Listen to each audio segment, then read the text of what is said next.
Welcome to episode 30 of Under Your Spell, a Willow and Tara fanfiction podcast. Thank you for joining me again this week. For today's episode, I will be reading another section of the story Cause and Manner, written by Just Jane 18. If you've stumbled upon this episode by accident, I recommend going back to episode 28, where I started with the first part of this story, and listen from there. If you enjoy the story so far, I recommend telling the author. I have her information in the show notes. And if you like listening to the podcast, leave a review and rating on iTunes or Stitcher, and any other feedback can be sent to me also via the email underyourspellpodcast@yahoo.com. Again, all that information in the show notes. Cause and Manner, Chapter 5, Spells and Secrets. It was Sunday afternoon, and Tara had spent the weekend under Anya's careful tutelage, learning the inventory and procedures of the waxing moon. She had also been indoctrinated into what Anya called the art of the sale, which seemed to consist mostly of pushing additional product purchases. As far as Tara was concerned, it was a great job. The hours were reasonable, and the work wasn't hard. She got the chance to talk to people about magic, and Anya was okay, if slightly odd. So Tara, I think this weekend went really well. You're very good with customers, patient and kind.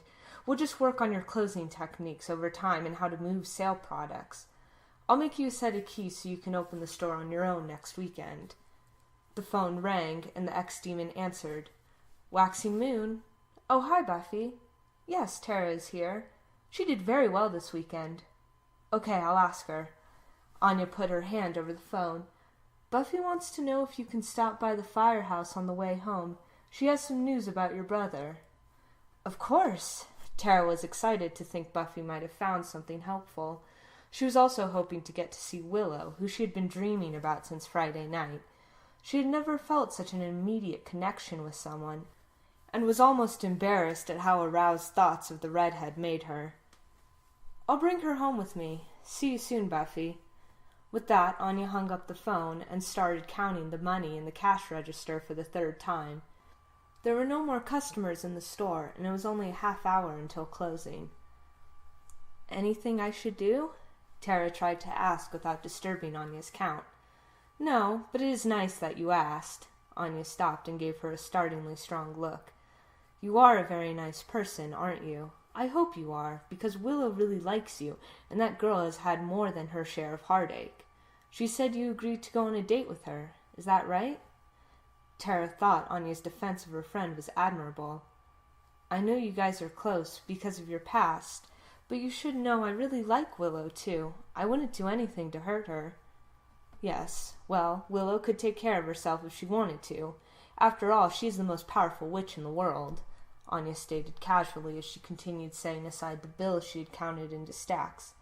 I mean, vampire soul restoration, resurrection, activation of all the potentials. If she hadn't had her scary run-in with the dark magics, who knows how far she could have gone.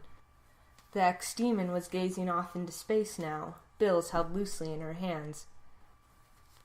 What? Willow did those things? Who did she resurrect? She was responsible for all the slayers? She used dark magics? Tara was backing up subconsciously as she spoke. She had no idea the unassuming redhead had been so deeply involved in such powerful spells. Performing just one of what Anya had described would make her a sorceress of immense ability. When Tara had backed halfway across the room, she bumped into a table display, spilling several items on the floor with a clatter, which seemed to bring Anya out of her trance. Oh, Willow hasn't told you about all that yet. I'm sure she will explain everything. Anya finally noticed the horrified expression on Tara's face. But don't worry, Willow hasn't done anything like that in years, not since we left Sunnydale. I think her use of dark magic in particular was influenced by the Hellmouth. I know it certainly affected me. Tara was trying to process everything her new boss had just told her, but it was too much. She bent over to collect the spilled items and busied herself with rearranging them on the display table. Why would the Hellmouth have influenced you? Let's lock up and head to the firehouse, and I'll tell you all about my vengeance days. You should appreciate my stories, with the not liking men and all. I've been told to start with something other than the tales that involve disembowelment, but they are some of my best." Tara was too stunned to even argue with Anya about the fact that she liked most men just fine. She just didn't want to be in a relationship with one. She tried to listen to Anya describe her 1,000 years as a vengeance demon, but she kept thinking about what she had just learned about Willow. She had never known a witch who used dark magic, but her mother had warned her about the danger in following that path. Tara hadn't done a full aura scan on Willow. That was personal and intrusive. If she had, she thought she could have seen the residual effects from using powerful dark magics, even in the past. Resurrection was the stuff of legend, partly because of the dark forces required. Willow had communed with the gods of darkness, chiefly Osiris, in order to bring someone back to life, and the god of death in the underworld was not one to invoke without repercussion. Xander was the first to see the two women enter the firehouse together. Anya was chatting away and appeared oblivious to Tara's pale, sweaty complexion. In fact, Xander thought the blonde witch might be about to pass out as he hurried over and pulled a folding chair out from one of the tables set for the neighborhood cookout, which was just finishing up. "Tara, take a seat." "Anya, honey, Tara looks a little pale. What have you ladies been talking about?" "Oh, just the good old days of my vengeance. I got the chance to tell Tara some of my stories." The ex-demon took in her new employee's appearance and agreed she wasn't looking her best. "That's probably enough for right now. We'll have plenty of time for stories in the future if you start to share orgasms with Willow. I know she could certainly use some. She's wound really tight, but then she's always has been." Xander's waving and coffee did nothing to stop Anya's comments, so he decided more direct intervention was needed. "Tara, can I get you something to eat or drink? As you can see, it is our cookout time." "Cookout?" "Yeah, Willow puts on a meal for everyone who needs it in the neighborhood on Sundays, mostly for the families with kids, but anyone is welcome. We all help out." Willow Rosenberg, former dark sorceress and proprietor of a Sunday soup kitchen? The inconsistencies were too much to assimilate. Tara was grateful to Xander for his offer of something to drink, but didn't think she could eat right now. "Thank you. Some water or tea would be nice." "On, let's go get the drinks." Xander pulled his wife by the arm towards the kitchen, leaving Tara to look around at what was happening. The blonde realized the space was filled with the comforting smells of home cooking, and several families were just finishing up meals at the long tables with folding chairs. As she watched, Willow appeared from the kitchen area, wearing an apron printed with kittens playing with yarn, and with her arms full of leftover containers. She stopped at an empty table and started putting the containers into backpacks. After putting the food in, she added a few apples and other snacks to each. When she finished packing, she walked around the room and gave the backpacks to someone in each family group. At the last group, she bent down to place the backpack on the lap of a young girl sitting in a wheelchair. The girl reached out and gave the redhead a hug that made Willow smile, and they chatted for a minute before the family headed to the door. When Willow stood up, Xander was next to her holding a cup of tea. He pointed, and Willow followed his gesture and saw Tara sitting in the corner. She looked at Xander aghast and tried to escape back into the kitchen, but he had a firm grip on her arm and steered both of them back toward the blonde where he sat down the tea. "Sorry that took a couple minutes, Tara. Here's your tea." Xander grabbed a chair and gently pushed Willow into it across the table from Tara. "Look who I found. Why don't you two take a few minutes to talk while Anya and I clean up the kitchen before the Scooby meeting?" Willow looked up and frowned at Xander. "You were volunteering to clean? With Anya? What happened?" Xander was already walking away as he spoke. "Anya may have been talking to Tara about some stuff. You know, her vengeance days, your witchy past, orgasms, you know, the usual." Now he was on the run. "Sorry." When Willow turned back towards Tara, her face was as red as her hair. "Oh no, I was horrified enough that you were here and would see me all sweaty and covered with flour. Now I find out Anya has been saying goddess knows what to you. Don't get me wrong, I am really glad to see you, but please feel free to run away at any time from all this craziness." Tara took a sip of her tea as she thought about how to respond.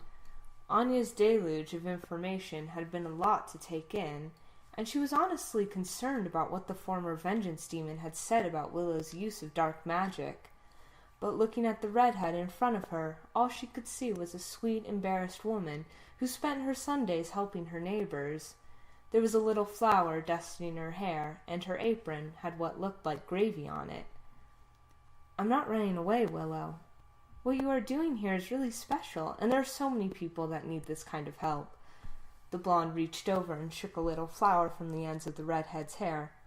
"Besides, this is really cute. Dr. Rosenberg all domestic?" Now Tara was blushing a little herself. "Maybe we could talk later about some of the other things Anya said, if that's okay." "Of course. I'm sure she just blurted stuff out and didn't explain anything. And I'm so sorry about any discussion of sex. She's done that forever and just never seems to learn how inappropriate that is to normal people." Willow's blush got even deeper as she spoke. Before they could continue, Buffy arrived. "Good, you're here, Tara. Let's head upstairs for the Scooby meeting, and I'll tell you what we found out." Willow waved her hand down her body and tried to give Buffy her best glare. "I'm going to take a minute to dump the apron and freshen up first, since my best friend in the world couldn't warn me that she'd invited someone over who I might want to know was coming, so I didn't look like this when she got here." "Oops, my bad, Will. I didn't think about that. I'll take Tara upstairs and we'll see you in a minute." Tara couldn't help but smile at the interaction between the friends. She had never had anyone in her life like these people had each other. She was led to the second-story living space where more leftovers were set out, and Buffy immediately grabbed a plate and filled it to the brim. "I'm starving. You hungry? Willow makes really good chicken and dumplings. Please, have some." "It does smell amazing." Tara's stomach growled, deciding for her, and she helped herself as they all sat down. Willow came in a couple minutes later in a clean shirt and toweling her still damp hair. She sat down next to the blonde and introduced Tara to Dawn before Buffy started the meeting. "First, I asked Tara to join us tonight so I could let her and everyone know she was right about her brother. I called in a favor with a private investigator that does a lot of work in Sacramento. He told me one of his regular snitches says Donnie was set up by some big players. No one seems to know why, but it would sure help if he had a lawyer that gave a damn as opposed to his current public defender. I tried to talk to that guy, and he could have cared less." "Wow, that's terrible. What can we do?" Dawn asked. She had developed a keen sense about people as an investigative reporter, and she could tell Tara was a kind person just from meeting her. She immediately wanted to help. "Xander and I are going to check out some names the snitch gave us this week." The Slayer turned to Tara. "It would be really helpful if Donnie could get a private attorney. Is there any way that is possible?" Tara shook her head. It was embarrassing to admit, but she just couldn't afford the retainer fee an attorney would demand up front. Willow could see the problem from Tara's reaction. "Maybe we could ask around, find someone to help out pro bono. We could ask Angel if he knows any good non-evil lawyers here or in Sacramento." "Good thought, Will. I'll call him later. Anybody have anything else?" Buffy looked around the group. "Quiet week, huh? Well, that's good. Okay, I've got extra Annabelle Flint babysitting duty tonight, so I'll see you guys later. That poor girl's parents are never home. It's no wonder she acts out so much." Willow hadn't expected to see Tara today, but now that the blonde witch was here, Willow wanted to spend some time with her. "Tara, if you don't have to get home right away, maybe I could show you around. I have an office downstairs where I keep my magic materials, texts, and supplies. If you're interested." "I'd love to." Tara thought maybe she would get the chance to ask what Anya had told her as well. Willow gave the blonde a quick tour of the firehouse, which concluded in her small office space. Tara immediately headed for the bookshelves lining the walls, fascinated by the plethora of magical texts. "You have an impressive collection. I haven't even heard of some of these." "Thanks. I've been collecting for years." The redhead lifted the lid on a trunk in the corner and took out some candles and sand. I was thinking earlier about a spell I want to try. I would love your help." Tara's thoughts flew back to her conversation with Anya about Willow and dark magics. "I don't know if I should. We really haven't talked about our style of casting. I wouldn't want to interfere." Willow was undeniably disappointed. She had dreamt about doing a spell with Tara and had thought of something simple she wanted to try to help the kids in the neighborhood. But casting could seem rather intimate in certain spells. "It's about the backpacks, the ones I give to the kids. I found out some of the local older teen thugs are stealing them. I thought I'd try to put a protection spell on them and maybe a glamour to make them seem less noticeable." Willow prepped the circle and got ready to light the candles. "If you are uncomfortable, I guess I could do this another time."